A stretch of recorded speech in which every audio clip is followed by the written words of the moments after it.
Weather update as of September 2, 2024, 8:30 in the morning. Ang tropical storm Enteng Yagi.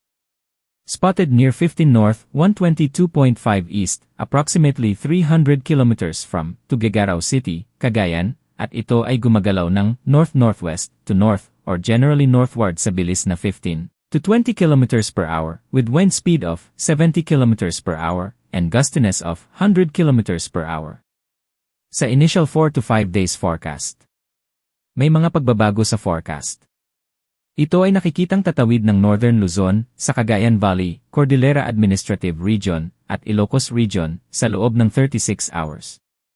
Hahatakin nito ang habagat, o ang southwest monsoon, na makakaapekto sa malaking bahagi ng Luzon sa loob ng forecast period o hanggang sa September 6.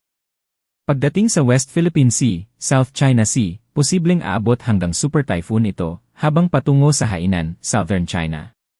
Sa Visayas at Mindanao ay makakaranas ng mga windy na may kasamang mga mahihinang mga pag-ulan na may paminsan-minsan biglang buhos na pag-ulan.